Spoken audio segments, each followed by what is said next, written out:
Why Starbucks failed in Australia? Well, Starbucks tastes like instant coffee. Like, it's not even... it's like Canada and our obsession with Tim Hortons. It's crazy. It's crazy. We have a literal obsession with Tim Hortons. It's crazy. You'll drive by Tim Hortons in the morning, and there's a big old lineup. There'll be 20 vehicles in the lineup for a crap coffee. When you could make better coffee at home. Better yet, stop at a local coffee shop. Stop at a cafe.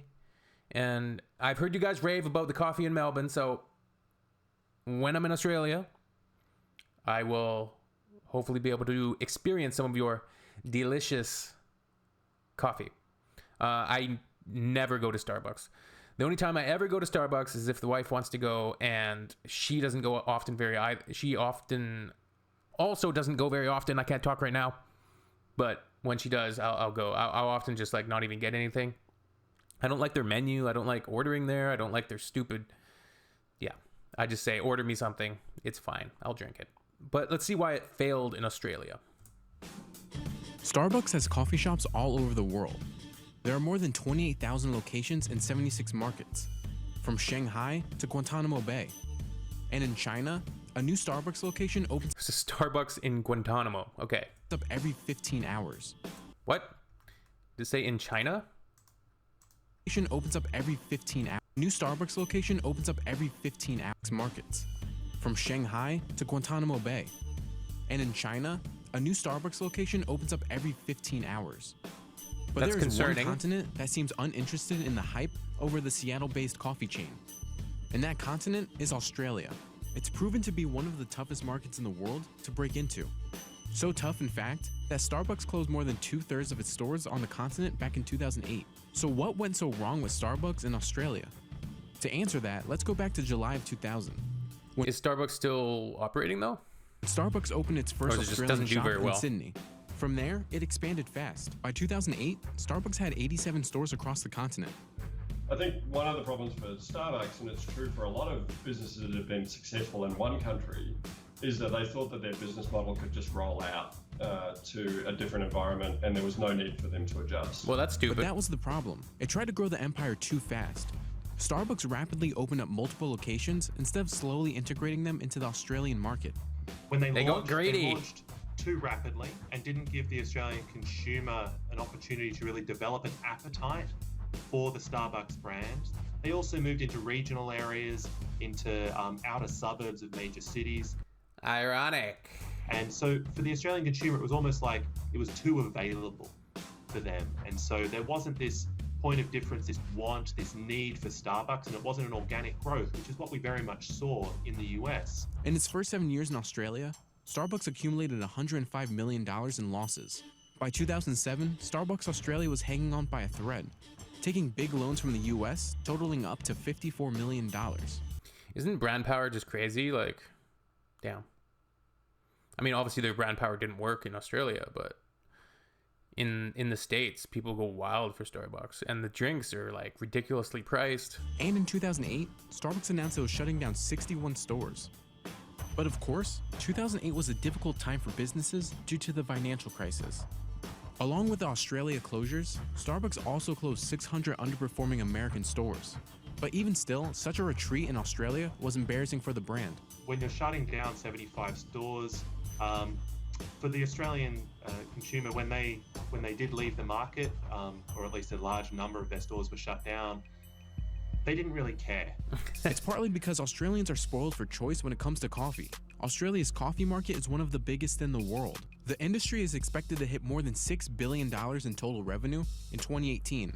They've been immersed in nuances of cafe culture since the mid-1900s, when Italian and Greek immigrants began traveling to the country. The immigrants introduced Australians to espresso. By the 1980s, Australians were fully engulfed in cafe culture. They've also grown accustomed to specialty menu items, like a flat white or an Australian macchiato. So cafes in Australia were born out of like the Italian culture of, meeting a friend and knowing your local barista, and it being kind of like a local meeting place where everyone knew each other, and that coffee was just a part of that. And then Starbucks came in with what is more of an American style like coffee culture, which is essentially just like coffee is a product, coffee is a commodity, coffee is like to like perk me up in the morning. It's caffeination. Starbucks had a basic menu and Yeah, Starbucks is more like, let's go for coffee, and then like a big lineup through the drive-through. Like, offered more sugary drinks, which most Australians didn't like. In Australia, where local tastes are different, so we don't really want a coffee that's hundreds of ounces with lots of sugar in it. We want something a bit more sophisticated.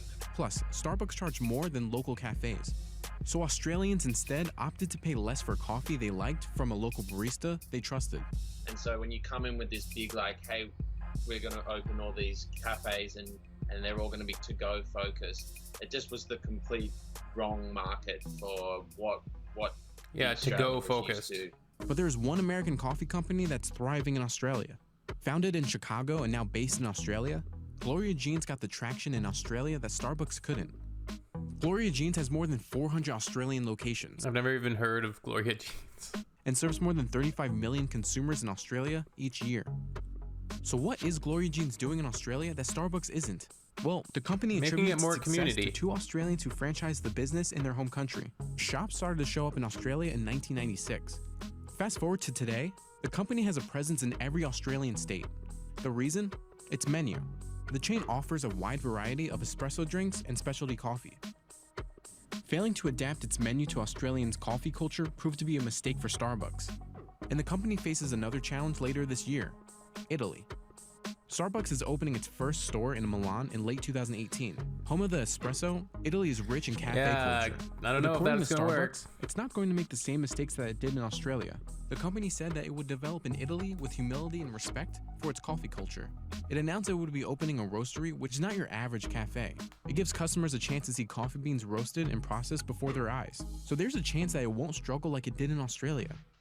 But Starbucks isn't admitting defeat in Australia. I was in Seattle last summer, and we did go to like a roastery. So my wife wanted to check it out. It was, I don't know, his tourist trap kind of thing, but Either. it was whatever. Starbucks is It was staging fine. a comeback on the continent.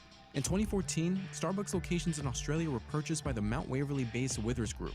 Starbucks told CNBC that since its sale to the Withers Group, the company learned a lot. So this time, it's taking a different approach to putting Starbucks on the continent. Did they though? So if you just think about Australia's a big tourism destination. There's a lot of US and Chinese tourists. Starbucks have been very successful in China, and it makes a lot of sense for them to build out because there are people looking for something that's familiar to them. Now with 39 locations in Brisbane, Melbourne, the Gold Coast, and Sydney areas, this time it's not looking to appeal to Australians. But instead, the coffee giant hopes to be a familiar face for tourists visiting popular vacation destinations in Australia. Australia's always been a high volume tourist market. The same thing in terms of international students at our universities, potential opportunities for them. And we're starting to see Starbucks enter into some large shopping malls here in Australia as well. Australia welcomed 9 million tourists from 2017 to 2018, and those international visitors spent more than $30 billion in 2017 alone. So tourists could possibly be the key to keeping the company afloat and preventing another downfall. Seems like you just need to go when you enter a new market. Just